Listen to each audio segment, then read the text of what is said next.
दो चर वाले रैखिक समीकरण का प्रश्न x बटा a प्लस y बटा b बराबर 2 और दूसरा दिया हुआ a x minus b y बराबर a square minus b square. तो इसको हम सोल्व कैसे करेंगे? देखिए सबसे पहले इसको हल, सबसे पहले पढ़ लीजिए हल। जो प्रश्न लिख दिया हुआ है पहले समीकरण का वो लिख दीजिए x बटे a प्लस y बटे b बराबर 2। अब देखिए ये जो है x a बटा जो a है यहाँ बटा की है b है, ये दोनों क्या निकालना है? लघुत्तम। तो a और b का लघुत्तम क्या हो जाएगा? a गुना b यानी a भी हो जाएगा। देखिए a से जो है a खत्म हो गया कितना बार में? b बार में। अब b को गुना कर देना है किसमें? तो x में गुना कर देना है। तो क्या जाएगा? x b क्या जाएगा? x b और ये प्लस से प्लस लिख देंगे। फिर देखिए ये b से जो है b खत्म कितना बार में? तो a बार में। और a को गुना कर देना किसमें? y में। तो क्या हो जाएगा? ay। अब बराबर कितना हो जाएगा? 2। कोई दिक्कत? तो x b प्लस ay बराबर ये क्रॉस मल्टीप्लाई करेंगे क्या हो जाएगा? 2ab। क्या हो जाएगा? इसको भैया मान लीजिए समीकरण 1। किसी को प्रॉब्लम? अब देखिए सर दूसरा दिया हुआ है ax माइनस बी वाई बराबर क्या है? ए स्क्वायर माइनस बी स्क्वायर। ये हो गया भैया समीकरण 2। अब इस समीकरण 1 और समीकरण 2 को जो है ना विलोपन विधि के द्वारा बनाएंगे। विलोपन विधि मतलब क्या हुआ? देखिए कि दोनों जो होगा समीकरण में किसी को एक विलुप्त करना है, ठीक है। देखिए यहाँ पर जो है, यहाँ पर देखिए x का गुना क्या है? b है और यहाँ पर जो है x का गुना क्या है? a है। बराबर है? नहीं। यहाँ पर y गुना क्या है? a है और यहाँ y गुना की है? b है। बराबर है? नहीं ना है।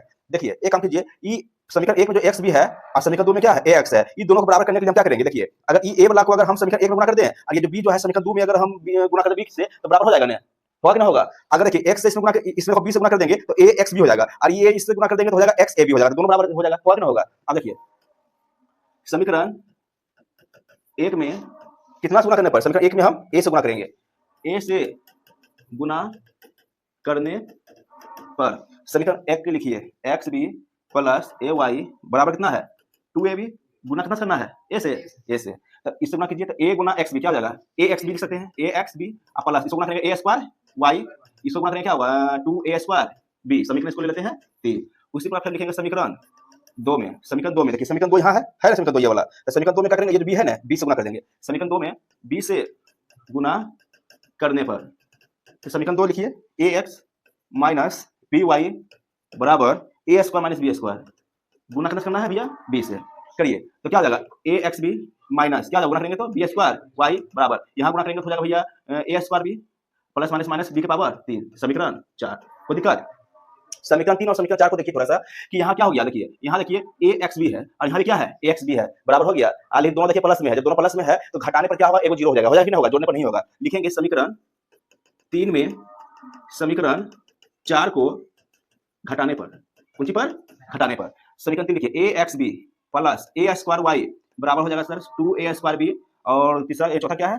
A x B minus B square Y बराबर हो जाएगा sir A square B minus B की पावर 3। फिर घटाने पर प्लस वाला माइनस, माइनस वाला प्लस हो जाएगा, ये प्लस वाला माइनस हो जाएगा, माइनस वाला प्लस। ध्यान दीजिएगा ये गया बोराम सर। कोई दिक्कत? ये देखिए सर, ये देखिए क्या है? प्लस में है और ये वाला भी है प्लस में, तो प्लस में जुड़ जाएगा तो है ना बी स्क्वायर वाई। नहीं हाँ देखिए बी स्क्वायर वाई यहाँ ए स्क्वायर वाई ये आपस में जुटेगा नहीं ना? देखो क्योंकि बेस देखिए दोनों का जात समान नहीं है। यहाँ बी स्क्वायर वाई यहाँ ए स्क्वायर वाई तो लेकिन नहीं जुटेगा। क्या हो जाएगा? जैसे वो उतार दीजिए ए स्क्वायर वाई प्लस क्या लिख देंगे? B square Y. अब बराबर क्या हो जाएगा? देखिए तो यहाँ ए स्क्वायर बी यहाँ क्या है? ए स्क्वायर बी और यहाँ क्या है? Plus 2a square B. ये देखो माइनस में है, ये क्या में है? प्लस में। तो अलग चीज होगा क्या होगा? घटेगा। ये प्लस 2 और ये माइनस है ना? ये माइनस यहाँ कुछ क्या छुपा हुआ है? एक तो 2 में से एक जाएगा तो बचेगा एक, तो एक तो लिखते हैं नहीं, खाली ए स्क्वायर बी बच जाएगा। ए स्क्वायर बी ना होगा 2a स्क्वायर बी में घटाना ए स्क्वायर बी तो क्या हो जाएगा? देखिए समझिए थोड़ा, यहाँ देखिए 2a स्क्वायर बी अब माइनस क्या हो गया? ए स्क्वायर बी। देखिए यहाँ 1 है, 2 में से एक क्या बचेगा? 1 तो 1 तो लिखते हैं नहीं, खाली क्या लिखा जाएगा? ए स्क्वायर बी। समझ आ गया ना? तो लिखा गया ये क्या है? प्लस बी की पावर 3। कोई दिक्कत किसी को? बोलो नहीं नहीं। देखिए आप देखो इसमें कुछ कॉमन निकल रहा है। देखो इसमें कुछ कॉमन निकल रहा है। क्या कॉमन निकल रहा है? y कॉमन निकल रहा है। जब ये y यहाँ कॉमन निकल रहा है तो यहाँ क्या अगर यहाँ ये क्या कहते हैं? ये y कॉमन निकल गया, बचेगा कुछ a स्क्वायर और यहाँ y निकल गया, बचेगा क्या? b square. यानी अंदर में a square plus b square ये बच गया। इसमें भी देखिए सब कुछ कॉमन निकल रहा है। इसमें क्या b? हाँ ये b निकल रहा है। अगर b अगर हम कॉमन निकाल लेते हैं सर तो क्या बचेगा? a square plus b square. a square plus B square. किसी कुछ बोलना है? नहीं नहीं। अब देखिए हमको y वैल्यू निकालना है तो ये a स्क्वायर कहाँ जाएगा? भागम से जाएगा, बराबर रहता है तो ये बटा जाएगा ना, तो हो जाएगा b। ब्रैकेट क्या हो गया? a square plus b square अब बटा हो गया sir a square plus b square. ये देखिए बोरा में चल गया। कोई दिक्कत? तो y वाला कितना हो गया? b।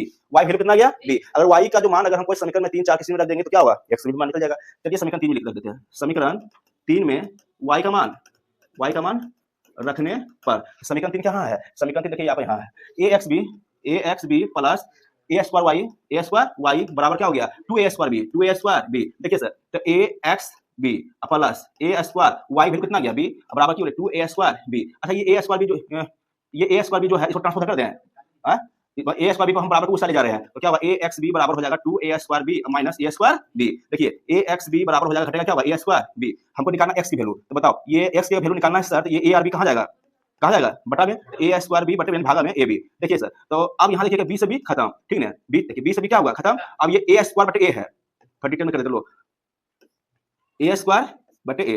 अब देखिए इसको हम लिख सकते हैं ए स्क्वायर को ए गुना ए बटे ए। देखिए ए से ए खत्म, बताइए दो यहाँ था, देखो ऊपर नीचे वो खत्म हो गया ना, बचा ऊपर में एक, ए वो ए, एक स्क्वायर कितना गया ए, एक्स से एक्स की वैल्यू कितना गया ए आ गया, एक्स वैल्यू कितना गया ए आ गया, समझ में आ गया हैं? चलिए ठीक है, तो एक्स देखो एक मेरा हुआ, एक्स की वैल्यू यहाँ गया और वाई वैल्यू में कितना आया था बी आया था, ठीक है समझ में आ गया।